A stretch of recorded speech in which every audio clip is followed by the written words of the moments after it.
श्री कृष्ण चैतन्य प्रभु नित्यानंद श्री अद्वैत गदाधर श्रीवासादि गौर भक्त वृंद।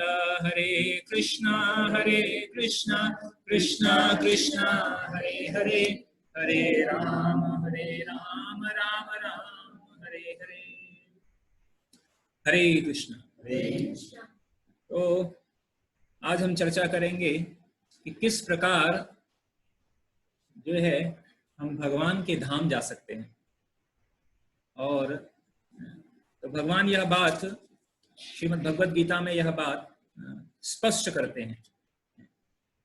तो श्रीमद् भगवद गीता अध्याय 4 श्लोक संख्या 10 भगवान कह रहे हैं, वीतराग भय क्रोधा मन्मया मामुपाश्रिता बहवो ज्ञान तपसा पुता मदभावमागता।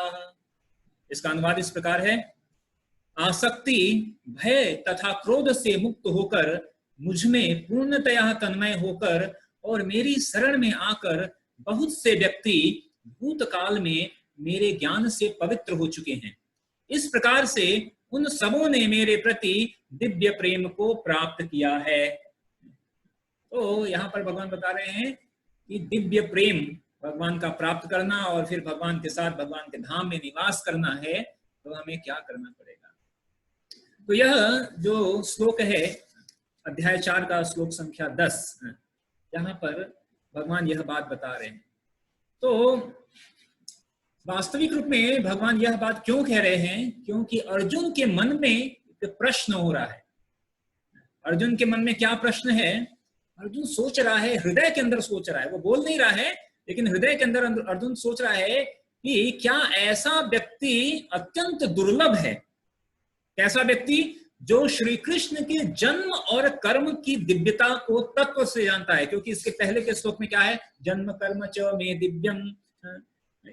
तो ये भगवान कह रहे हैं कि मेरा जन्म कर्म दिव्य है, और इसको जो तत्वता जानता है वही त्यक्ता देहम पुनः जन्म नैति मामेति सो अर्जुन। तो ऐसा ही व्यक्ति शरीर छोड़ने के बाद भगवान के पास जा सकता है। तो अर्जुन मन में सोच रहा है कि भगवान कह रहे हैं कि यह बहुत ही दुर्लभ है, यह जन्म कर्म भगवान का समझना। तो ऐसा व्यक्ति तो बहुत दुर्लभ है, और हम जैसे व्यक्ति तो उस कैटेगरी में आते ही नहीं है। तो अर्जुन मन में सोच लेगा कि अब क्या करे, अगर इतना दुर्लभ है तो फिर भगवान का प्रेम पाकर भगवान के धाम में भगवान के साथ कैसे निवास कर सकते हैं।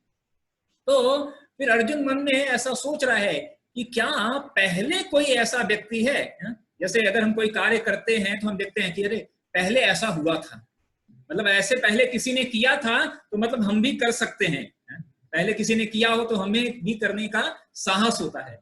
तो अर्जुन मन में ये सोचने लगा कि क्या पूर्व काल में कोई ऐसा व्यक्ति है जो कि इस विधि का उपयोग करके, इस विधि को प्रयोग करके, इसका पालन करके भगवान को प्राप्त हुआ है।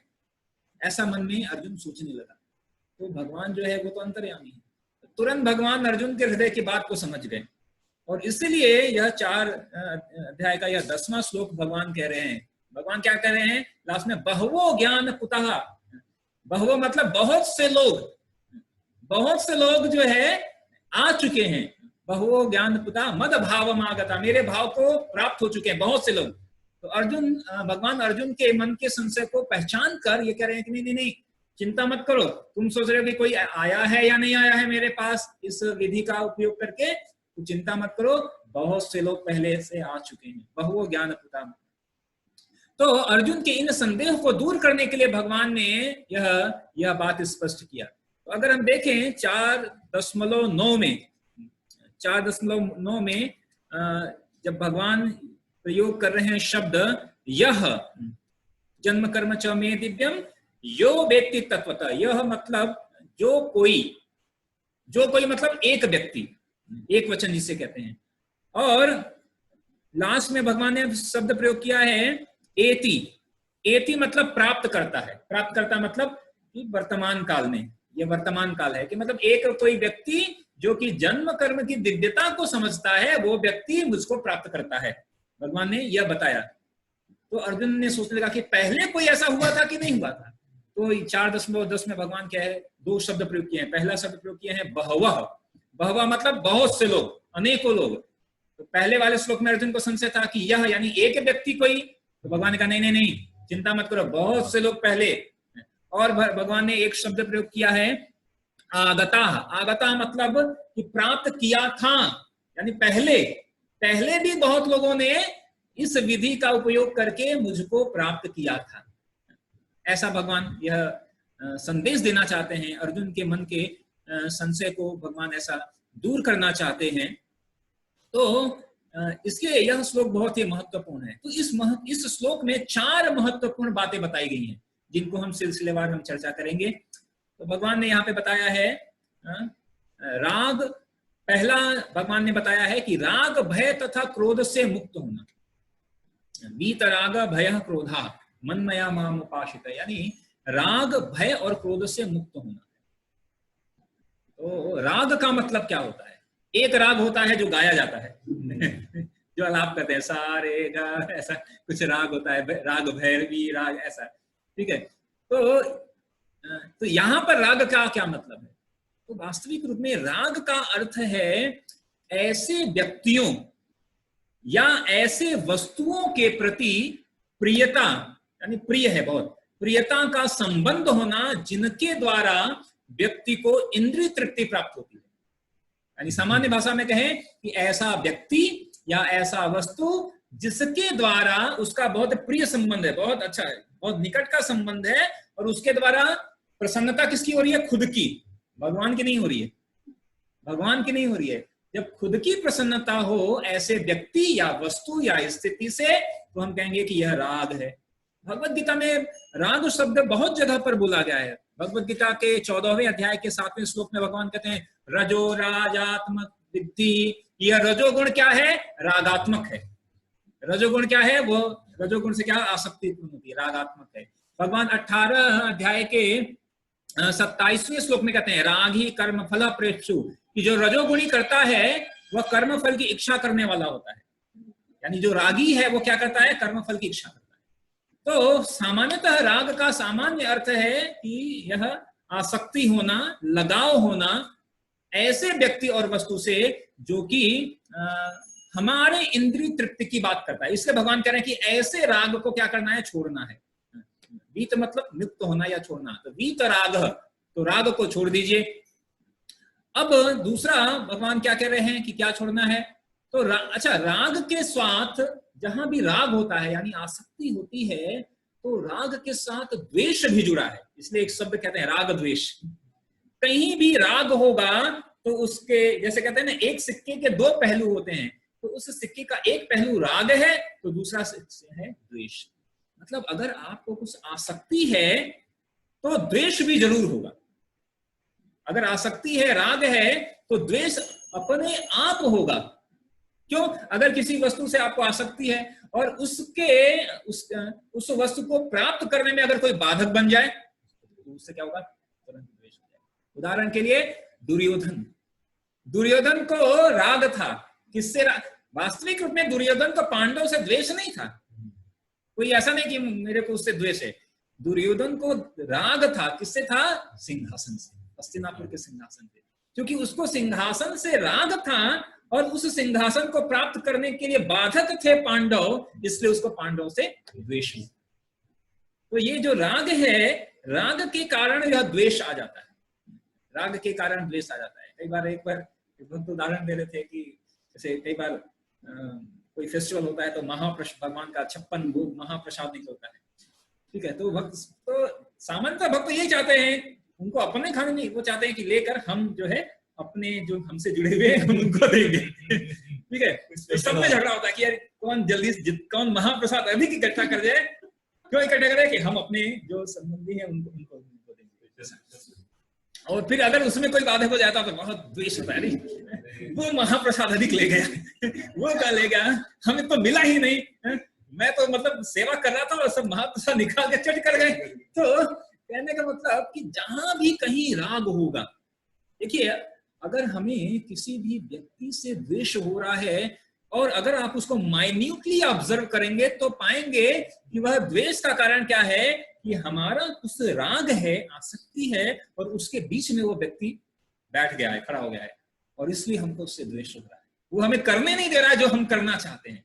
हम करना चाहते हैं, हम फ्रीली स्वतंत्र होकर सारे कार्य स्वतंत्रता पूर्वक करना चाहते हैं, और वो व्यक्ति बीच में बाधक बन जाता है, कहता है नहीं नहीं नहीं, आपको हमसे पूछ के करना पड़ेगा, आपको हमारी आज्ञा से, आपसे हमसे हम सबका राय लेकर करना पड़ेगा। वो कहेगा नहीं नहीं, हम राय नहीं लेना चाहते हैं। तो ऐसे व्यक्ति से फिर द्वेष प्रारंभ होना शुरू हो जाता है। तो भगवान कह रहे हैं कि नहीं, भगवद गीता के 3 अध्याय के 34वें श्लोक में भगवान कहते हैं राग द्वेषो व्यवस्थितो।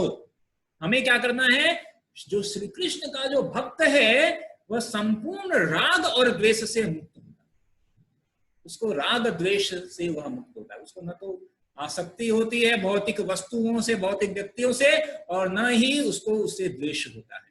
तो यह पहली चीज भगवान कह रहे हैं कि राग द्वेष से हमें क्या होना पड़ेगा, मुक्त होना पड़ेगा।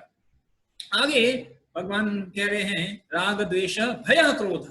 आज भी शायद सुबह हम बात कर रहे थे, भय की बात कर रहे थे। भगवान कह रहे हैं भय से मुक्त होना पड़ेगा। ये भय है क्या, आखिर क्या है भय? हम देखें तो भय का मतलब है कि भविष्य की चिंता। जैसे अगर मृत्यु से क्यों भय लगता है व्यक्ति को? इसलिए भय लगता है क्योंकि उसको पता नहीं है कि मर जाएंगे तो होगा क्या। व्यक्ति सोचता है कि देखो अभी हम हैं, यहाँ पर खड़े हैं, बैठे हैं, हम बोल रहे हैं, सबसे मिल रहे हैं, और एक ऐसा समय आएगा कि जब मैं नहीं रहूंगा, जब मैं नहीं रहूंगा तो कहाँ रहूंगा और क्या कर रहा हूंगा, क्या होगा क्या नहीं होगा। इससे व्यक्ति को तुरंत पसीने छूटने लगते हैं, भय लगता है। तो भविष्य की चिंता सताती है, भय लगता है कि कहीं कोई हमारी संपत्ति चुरा न ले जाए। अभी चुराया तो नहीं है, चुरा न ले जाए, भय लगता है। अभी हमारे पास जो व्यक्ति है वो हमको छोड़कर कहीं चला न जाए, जिससे हम प्रेम करते हैं वो छोड़कर चला न जाए, तो भय लगता है। तो ये भय जो है यह है भविष्य की चिंता, भविष्य की चिंता। जीव जब इस भौतिक संसार में अपनी गलत पहचान करता है तब भय उत्पन्न होता है, तब भय उत्पन्न होता है। क्यों? क्योंकि भविष्य की चिंता व्यक्ति कब करेगा? जब वो सोचेगा कि अभी मैं हूं और आगे नहीं रहूंगा। लेकिन भगवान कह रहे हैं कि न हन्यते हन्यमाने शरीरे, आत्मा जो है वो तो अमर है, वो अभी भी है, पहले भी था और आगे भी रहेगा। तो अगर आत्मा के दृष्टिकोण से देखें तो हमें भय करने की जरूरत क्या है? भय करने की जरूरत क्या है? लेकिन क्योंकि अभी हमें ऐसा अनुभव नहीं है कि इस शरीर को त्यागने के बाद क्या करेंगे, इसलिए भय हमें सताता रहता है। तो जब व्यक्ति भौतिक संसार में अपनी गलत पहचान करता है तो यह मेन कारण है भय उत्पन्न होने का। हम पहचान कर रहे हैं कि यह हम शरीर हैं और यह हम मन है, या हमसे यह वस्तु छूट जाएगी, हमसे यह व्यक्ति छूट जाएगा, तो हमें बहुत ही भय ऐसा लगने लगेगा, भय सताने लगेगा। और आज हम सुबह बात कर रहे थे कि सारे भयों में सबसे बड़ा भय क्या है? मृत्यु का, मृत्यु का भय है। लेकिन भगवान के जो भक्त हैं वह मृत्यु से भी नहीं डरते हैं। भगवान के भक्त मृत्यु से नहीं डरते हैं। इसका एक उदाहरण देते हैं कि चंपापुरी राज्य एक था और वहां पर एक राजा थे हंसध्वज, और हंसध्वज का एक पुत्र था जिसका नाम था सुधन्वा। तो यह उस समय की बात है जब पांडवों ने राजसूय यज्ञ किया था और अपना घोड़ा छोड़ा था। युधिष्ठिर महाराज ने अपना घोड़ा छोड़ा था, राजसूय यज्ञ कर रहे थे, अपना घोड़ा छोड़ा था। तो यद्यपि कि जो सुधन्वा था, ये हंसध्वज का पुत्र, वो भगवान का बहुत परम भक्त था, परम भक्त था। तो उसने सोचा कि देखो भगवान तो ऐसे मेरे को दर्शन देंगे नहीं, तो उसने क्या किया कि युधिष्ठिर महाराज का घोड़ा पकड़ लिया, युधिष्ठिर महाराज का घोड़ा पकड़ लिया। तो अब जो जिसने घोड़ा पकड़ा उससे पांडवों को युद्ध करना पड़ता, पांडवों को युद्ध करना पड़ता। तो उसने घोड़ा पकड़ लिया, कहा कि ठीक है हम युद्ध करेंगे। और सुधन्वा इतना जो है वीर था कि पांडवों के तरफ से सारे जो लोग सेना लेकर आए, अर्जुन जैसा महारथी भी आया और सारे पांडव आए, भीम आया, सब लोग, और सुधन्वा अकेले सबसे युद्ध करता रहा। और एक ऐसी स्थिति आ गई कि अब पांडवों को लगा कि अब तो हम अभी हारने वाले हैं।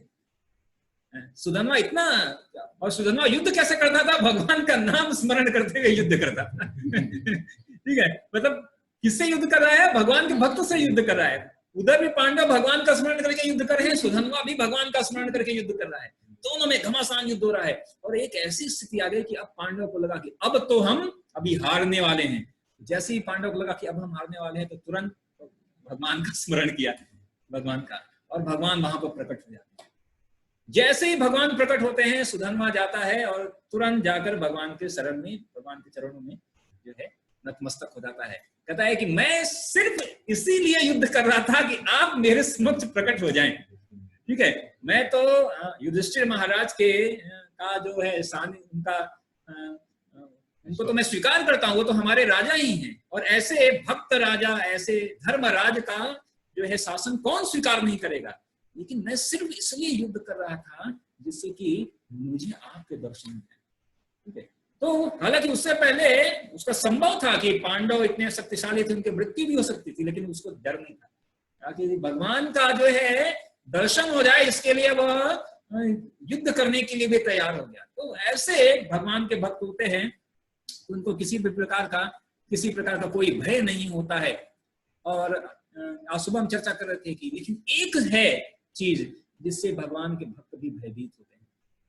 भगवान के भक्त बहुत ही भय खाते हैं। सामान्यतः भगवान के भक्तों को कोई भय नहीं, लेकिन एक भय क्या है, वह भय है कि श्री कृष्ण को कहीं हम भूल न जाए, भगवान को कहीं भूल न जाए। और दूसरा भय है कि भक्तों के प्रति कहीं कोई अपराध नहीं हो जाए। दो चीजें हैं जो भक्त को हमेशा भयभीत रहना चाहिए। अन्यथा किसी भी भौतिक वस्तु से, भौतिक किसी से भक्त को भय की जरूरत नहीं है, मृत्यु से भी भय की जरूरत नहीं है। प्रहलाद महाराज तो क्या करते हैं, मृत्यु के सर पर पांव रखकर जाते हैं। लिटरली मृत्यु आता है और अपना सर झुकाता है, और भगवान प्रहलाद महाराज मृत्यु के सर पर पांव रखकर जाते हैं। संत तुकाराम तो इस शरीर के साथ ही चले जाते हैं। उनको तो ऐसे अनुपम भक्त थे कि मृत्यु की जरूरत नहीं है, मृत्यु उनका शरीर ही आध्यात्मिक हो गया। तो श्रीमद् भागवतम के 5वें स्कंद में राजा रोहगढ़ यह बात कहते हैं, ना हम विशंके सुरराज वज्रान, न त्रयक्ष शूलान, न यमस्य दंडान, न अग्नि ओर्क सोम अनिल वित्त पाश्रय शंके ब्रह्म कुलावमाना। कि मैं किसी से नहीं डरता, इंद्रराज इंद्र के वज्र से नहीं डरता, भगवान शिव के त्रिशूल से नहीं डरता, यमराज के दंड से नहीं डरता, सोम, सोम मतलब चंद्र, चंद्र का भी अस्त्र है, अनिल अग्नि का अस्त्र है, वित्त, वित्त मतलब कुबेर, कुबेर का भी एक अस्त्र है। कहते इन सब के किसी अस्त्र शस्त्र से नहीं डरता। सूर्य, चंद्र, अनिल जो है, कुबेर, किसी के अस्त्र शस्त्र से नहीं डरता। लेकिन एक चीज से मेरे को बहुत डर लगता है कि कहीं भक्तों का अवमानना न हो जाए। ये राजा रघुगण जड़ भरत के लिए कह रहे हैं। जड़ भरत जब उपदेश देते हैं तो तुरंत पहचान जाते हैं कि अरे ये तो कोई बहुत अतुलनीय व्यक्ति है, तो तुरंत उनके चरणों में कहते हैं कि मुझे बहुत डर लगता है, कृपया करके मुझे क्षमा करिए। तो भगवान कह रहे हैं कि भय से मुक्त होना है, राग से मुक्त होना है, भय से मुक्त होना है। तो यह हमें भय से मुक्त होना है, लेकिन इस दो भय को हमें धारण करना है कि भगवान को न भूले, क्योंकि भक्ति रसामृत सिंधु में यह बात कही गई है कि दो चीजें, दो सिद्धांत सारे सिद्धांतों का बॉस है, मूल सिद्धांत है। वो है कि भगवान का हमेशा स्मरण करना और किसी भी दशा में भगवान का विस्मरण न हो। Always remember Krishna, never forget Krishna. ठीक है, यह मूल सिद्धांत है, सारे सिद्धांत इसके अंडर में है। इसलिए जो भक्त है उसको न तो उसको राग और भय से मुक्त होना है। आगे भगवान कह रहे हैं राग भय वीतराग भय क्रोधा, क्रोध से मुक्त होना। तो क्रोध, आचार्यगण बताते हैं कि क्रोध 3 प्रकार के होते हैं। एक है सात्विक क्रोध, एक होता है रजोगुणी क्रोध, एक होता है तमोगुणी क्रोध। तमोगुणी क्रोध जो है वो क्यों होता है, अहंकार के कारण। ठीक है, अहंकार के कारण, काम एष क्रोध एष रजोगुण समुद्भव। तो जब कामनाओं की पूर्ति नहीं होती है तो क्रोध आ जाता है। तो जब तमोगुणी अंधकार के कारण क्रोध होता है तो लोग क्या करते हैं, कहीं बम विस्फोट कर देते हैं, आतंकवाद ये सब करते हैं, क्रोधी होके कर रहे हैं, ये किसी को मार देते हैं, जान से मार देते हैं। रजोगुणी जो क्रोध है, तो रजोगुणी क्रोध क्या होता है, काम क्रोधो विजायते आवृतम ज्ञान में तेन, आवृत कर लेता है ज्ञान को काम, और वह काम क्या है, क्रोध में परिवर्तित हो जाता है। तो वहां पे उसकी इच्छा के विरुद्ध कोई कार्य करता है तो वो क्रोधित होता है। तो भगवान कह रहे हैं तमोगुणी क्रोध नहीं करना है, रजोगुणी क्रोध नहीं करना है। लेकिन एक सात्विक क्रोध भी है जिसके लिए कई बार भगवान प्रभुपाद कहते हैं कि एक ऐसा क्रोध है जो भगवान की सेवा में लगाया जा सकता है, और वह सात्विक, भगवान की सेवा के लिए। जैसे जय हनुमान, हनुमान जी ने क्रोध किया, पूरी लंका को जो है जला डाला, पूरी लंका को जला डाला, और जब वहां से आए तो भगवान बहुत प्रसन्न हो गए इनसे, पूरी लंका को जला डाला। या कई बार कहते हैं कि भगवान ने पूरी भगवत गीता का उपदेश दिया। क्यों उपदेश दिया? कि अर्जुन को क्रोध दिला दें। अर्जुन क्या है, उसका क्रोध नहीं था, युद्ध करने के लिए क्रोध तो चाहिए ना, तभी तो गुस्सा होकर सबको मारेगा। ये तो वो एकदम शांत था, अर्जुन करुणा हृदय में उत्पन्न हो गया, कि नहीं नहीं अभी युद्ध नहीं करना है। तो पूरी भगवत गीता भगवान ने सुना दिया कि अर्जुन उदिष्ट, खड़े हो जाओ और क्रोध होकर युद्ध करो। कहते हैं पूरी भगवत गीता इसलिए सुना दी कि क्रोध में अर्जुन आ जाए और फिर युद्ध करना शुरू कर दे। लेकिन हम जब भगवान के लिए क्रोध करते हैं और भगवान के भक्तों के लिए क्रोध करते हैं, तो यह क्रोध भी भगवान की सेवा में प्रयुक्त हो सकता है सामान्यतः। तो यह सात्विक क्रोध है। तो जब क्रोध से मुक्त होने की बात करते हैं तो हमें तामसिक और राजसिक क्रोध से मुक्त होना है। लेकिन अगर कोई भक्त के प्रति कोई अपराध करे, भगवान के प्रति कोई अपराध करे, तो हमें जो है उस समय क्रोधित होना चाहिए। और यहां तक कि कहा गया है, वैष्णव सदाचार में कहा गया है कि अगर किसी भक्त और या हमारे गुरु का कोई अपमान कर रहा है, तो आपको क्या करना पड़ेगा? सबसे पहली बात, आप उसका विरोध करिए, ठीक है, उसको विरोध करके उसको शांत कर दीजिए। पहला तरीका है। कि दूसरा तरीका है कि अगर आप ऐसी स्थिति में हैं कि आप उसका विरोध नहीं कर सकते, तो तुरंत उस जगह को छोड़कर चले जाइए, वहां पर एक सेकंड भी मत रुकिए। और तीसरा है कि अगर ये दोनों नहीं कर पाए, अगर वहीं रुकना है, तो आचार्य कहते हैं कि अग्नि के अंदर कूद जाइए अग्नि के अंदर कूद जाइए, मतलब अपना यह शरीर त्याग कर दीजिए। अगर कोई भक्त के प्रति कुछ अवमानना कर रहा है और आपको सुनना पड़ रहा है, तो बेस्ट है कि वहां उसका विरोध करिए। ऐसी स्थिति में नहीं है तो उस स्थान को छोड़कर चले जाइए, नहीं तो क्या करना पड़ेगा? आपको अग्नि में कूदना पड़ेगा। ठीक है, तो कहने का मतलब यह इसलिए दिया गया है कि भक्त का अगर कोई अवमानना करे तो हमें उसको विरोध ही करना है, उसके प्रति क्रोध करना है, क्रोध का प्रदर्शन करना है। तो लेकिन भौतिक जो क्रोध है, अपने इंद्रिय तृप्ति के लिए अगर हमें क्रोध करते हैं, तो भगवान कह रहे हैं वीतराग भय क्रोध, इसको छोड़ना है। आगे भगवान कह रहे हैं मनमया मामुपाश्रिता। तो मनमया मामुपाश्रिता का मतलब है कि जो वे मुझ में तन्मय होते हैं और मेरी शरण लेते हैं, मेरे में तन्मय होते हैं। तो मनमया मामुपाश्रिता, तो मनमया में दो शब्द हैं। एक है मनमया का मतलब होता है, अगर इसको संस्कृत के हिसाब से देखें तो मत और मय, तो मत प्लस मय मनमया हो गया। ठीक है, ये संधि विच्छेद होता है, तो उसमें त है तो त का तीसरा त ऐसा, त का न ऐसा कुछ होता है संधि। तो मनमया, तो मनमया में दो शब्द है, मत और मय। मत का मतलब होता है मेरी, और मया का मतलब होता है प्रचुरता। मतलब भगवान कह रहे हैं कि ऐसा व्यक्ति, मनमया मतलब ऐसा व्यक्ति जिसके आचरण और व्यवहार में, जिसके विचारों में मेरी प्रचुरता हो। भगवान कह रहे हैं कि उसके आचरण में भी मेरी प्रचुरता हो, उसके व्यवहार में भी मेरी प्रचुरता हो। मतलब वो आचरण करता है, कैसा कर रहा है? कृष्ण भावनामृत। वो बोल भी रहा है, भगवान के बारे में बोल रहा है, कुछ भी कर रहा है, सब भगवान कृष्णमयी कर रहा है, कृष्ण भावनामृतमयी कर रहा है। कि मनमया का मतलब होता है ऐसा व्यक्ति जिसके आचरण में मेरी प्रचुरता हो, जिसके विचारों में मेरी प्रचुरता हो, तो वह है मनमया। आगे भगवान कह रहे हैं माम उपाश्रितः। तो मनमया के बारे में भी भगवान भगवद गीता में यह बात कहें, 10वें अध्याय के 9वें श्लोक कहते हैं मच्चित्ता मतलब प्राणा बोधयन्तः परस्परम कथयन्तश्च माम नित्यं तुष्यन्ति च रमन्ति। ये मनमया की बात बता रहे भगवान। मच्चित्तः, उसका चित्त मेरे में लगा है। मतगत प्राणा, व प्राण, उसका प्राण मैं हूं।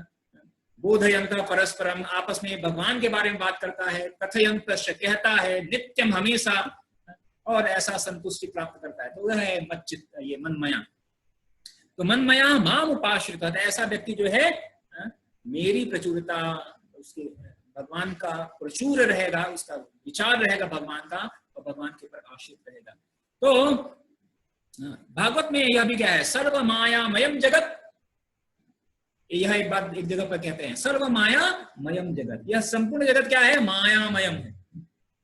और यहां भी यह भी कहा गया है कि सर्व कृष्णमयम जगत। यह जगत क्या है? सर्व कृष्णमय। तो मायामयम जगत और सर्व कृष्णमयम जगत, यह दोनों बात कही गई है, दोनों बात अलग अलग जगहों पे कही गई है। तो जो भगवान का जो भक्त होता है उसको क्या लगता है? सर्व कृष्णमयम जगत, वह जहां देखता है वह कृष्ण कृष्ण ही देखता है। ठीक है, वह भगवान को जहां देखता है सब कृष्ण को ही देखता है हर जगह। तो जो परमहंस का लक्षण है वह क्या है कि श्री कृष्ण से एकदम तन्मय हो जाता है। उपाश्रिता माम उपाश्रित, पूर्ण रूप से भगवान पर आश्रित है, हर तरफ केवल और केवल उसे कृष्ण ही नजर आएंगे। तो यह भगवान कह रहे हैं इन चीजों से मुक्त होकर क्या करो? मनमया माम उपाश्रित हो जाओ। आगे भगवान कह रहे हैं अगर ऐसा किया तो फिर क्या है? बहवः ज्ञान पुता तप ज्ञान तपसा पुता, बहवो बहवो ज्ञान तपसा पुता, कि बहुत से लोग ज्ञान की तपस्या के द्वारा। तो अभी हम एकादशी कर रहे हैं, यह तपस्या है, एक तरह से निर्जला एकादशी कर रहे हैं, यह तपस्या है। तो तपस्या तीन प्रकार की होती है। एक तपस्या है शरीर की तपस्या, एक तपस्या है वाणी की तपस्या, और एक तपस्या है मन की तपस्या। भगवान कह रहे हैं कि ज्ञान की तपस्या के द्वारा। नहीं तो कई बार लोग ऐसे भी लोग होते हैं जो तपस्या करते हैं लेकिन ज्ञान की तपस्या नहीं करते हैं। जैसे हिरण्यकशिपु ने तपस्या किया, वो ज्ञान की तपस्या नहीं किया, इसने इतनी तपस्या किया, इतनी तपस्या किया कि उसके शरीर पे मांस कुछ बचा नहीं, हड्डियां तक भी गलने की स्थिति में ऐसी आ गई थी, लेकिन वह ज्ञान की तपस्या नहीं थी। हमें क्या करना है? भगवान कह रहे हैं कि जब भी तपस्या करो ज्ञान की तपस्या करो, ज्ञान की तपस्या। नहीं तो कई बार लोग कहते हैं कि आज क्या है, आज मैं मौन व्रत धारण करूंगा। क्यों मौन व्रत धारण करोगे भाई? क्यों मौन व्रत धारण करोगे? ठीक है, मौन व्रत जो है वह हमारे यहाँ मौन व्रत धारण करने की जरूरत नहीं है। ठीक है, हाँ मौन व्रत धारण करना है तो इसका मतलब कि कोई भी भौतिक बात मत बोलो, वही है मौन व्रत। आप भगवान के, किसी ने एक बार मेरे से प्रश्न पूछा गया क्या हम मौन व्रत धारण कर सकते हैं? मैंने कहा हाँ, क्यों नहीं। तो कहे कि तो फिर तब जप कैसे करेंगे? हम कहे कि मौन व्रत का मतलब होता है कि आप पूरे दिन जप करो, पूरे दिन भगवान का कथा सुनो, पूरे दिन भगवान के बारे में कहो, कोई भी भौतिक बात न कहो, वही है मौन व्रत, वही है मौन व्रत। ठीक है, सामान्यतः कि कुछ नहीं बोलना वो मौन व्रत। जो बाहर की जगह जो मौनी वो व्रत धारण करते हैं वो सही नहीं है, वो ज्ञान की तपस्या नहीं है। ज्ञान की तपस्या है कि हम भगवान का नाम बोलते रहे कि जितना अधिक से अधिक हो सके। तो शरीर की तपस्या है कि इस शरीर को श्री कृष्ण और भक्तों की सेवा में लगाना है अधिक से अधिक। वाणी की तपस्या है कि जप करना है, हरिनाम करना है, कीर्तन करना है। मन की तपस्या क्या है? भक्तों से भागवत श्रवण करना है, प्रभुपाद के ग्रंथों का अध्ययन करना है। प्रभुपाद के ग्रंथों का अध्ययन करना भी मन की तपस्या है, क्योंकि हमें मन नहीं करता है पढ़ने का, तो हमें थोड़ा स्ट्रगल होता है, तो लेकिन पढ़ना है हमें। भक्तों से सुनना कई बार हमें उतना अच्छा नहीं लगता है, तो भक्तों से सुनना है, पढ़ना है। तो यह बहुवो ज्ञान तपसा पुताः, तो यह तपस्या करनी है। लेकिन कैसी तपस्या करनी है? ज्ञान की तपस्या करनी है। तो ज्ञान की तपस्या करनी है। आगे आगे कह रहे हैं मद भावम आगता, मद भावम आगता। तो मद मतलब मेरे भाव, यानी मेरे भाव को। तो भाव के अनेक अर्थ हैं। भाव मतलब क्या होता है? तो भाव का जो अर्थ है, पहला अर्थ है भाव का मतलब स्वभाव या प्रकृति, स्वभाव या प्रकृति।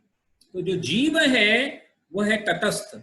तो जब वह यह सारे कार्य करता है तो भगवान के भाव को प्राप्त होता है या भगवान के स्वभाव को प्राप्त होता है। इसे क्या कहते हैं कि जो मुक्ति है उसमें से एक मुक्ति होती है कि सारूप्य, भगवान की तरह ही वो बन जाता है। ठीक है, या सामीप्य। ठीक है, और एक क्या होता है? सृष्टि, क्या ऐसे सृष्टि होता है जो भगवान के समान उसको ऑपुलेंस प्राप्त होता है, ऐसा। तो वो भगवान की प्रकृति की तरह ही हो जाता है, ऐसा। तो जब भगवान कह रहे हैं मद भाव, मतलब कि भगवान जैसी ही स्वभाव, भगवान जैसी ही प्रकृति मिल जाती है उस व्यक्ति को। भगवान जैसा ही, जब वैकुंठ में जाएंगे तो वो चतुर्भुज रूप में सब घूमते रहते हैं, चतुर्भुज में घूमते रहते हैं। जब जो है चतुष्कुमार गए तो उन्होंने देखा कि अरे चतुर्भुज रूप के धारण करके आ रहे हैं, तो उनको प्रणाम किया, सोचे ये भगवान है। कहते नहीं, मैं तो भगवान नहीं हूँ। वो भगवान जैसा ही रूप, भगवान जैसा ही सब कुछ है। अंतर क्या है? वो श्रीवत्स का जो निशान है, या भगवान जो श्रीवत्स का धारण करते हैं वो केवल उससे अंतर पता चलता है, या कौस्तुभ जो मणि धारण करते हैं उससे पता चलता है। तो जो मद भाव, तो भाव का एक दूसरा अर्थ भी है कि आलू का क्या भाव है सब्जी का क्या भाव चल रहा है भाई, तो ऐसा पूछते हैं ना। तो भाव का मतलब होता है मूल्य, एक भाव का मतलब होता है मूल्य, मूल्य का मतलब होता है महत्व।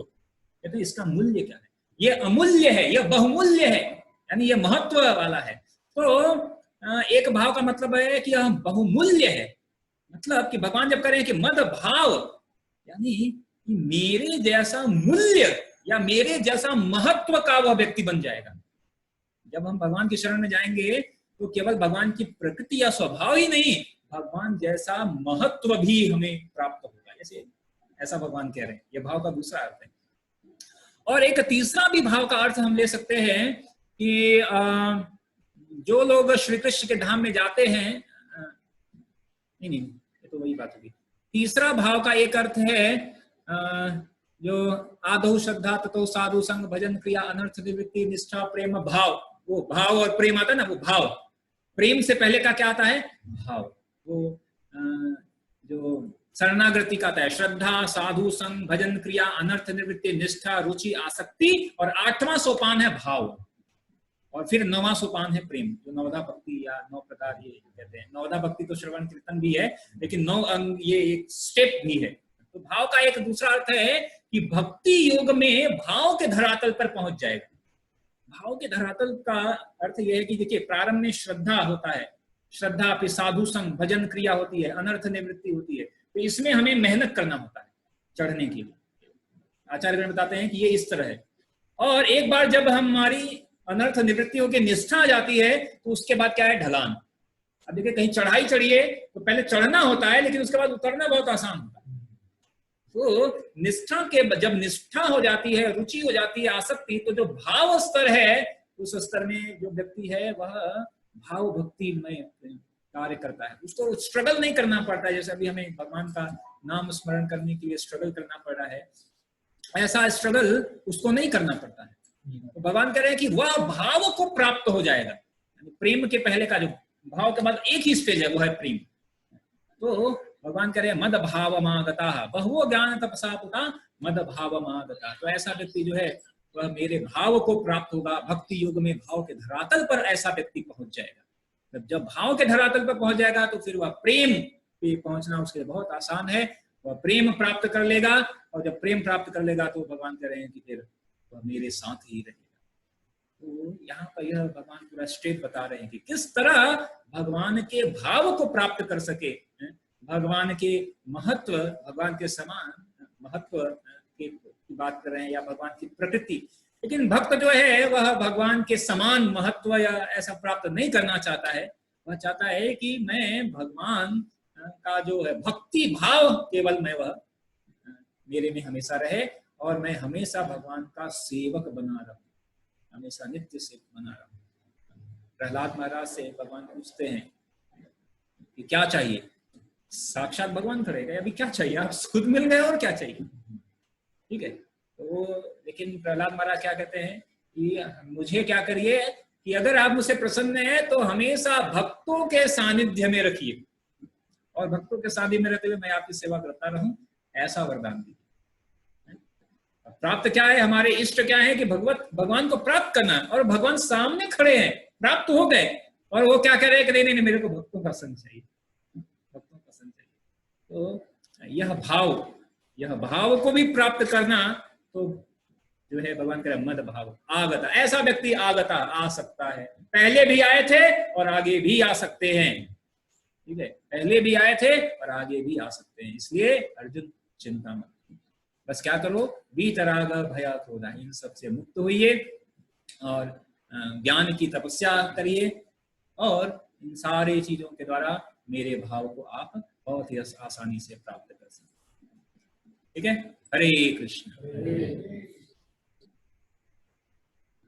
किसी का कोई प्रश्न है?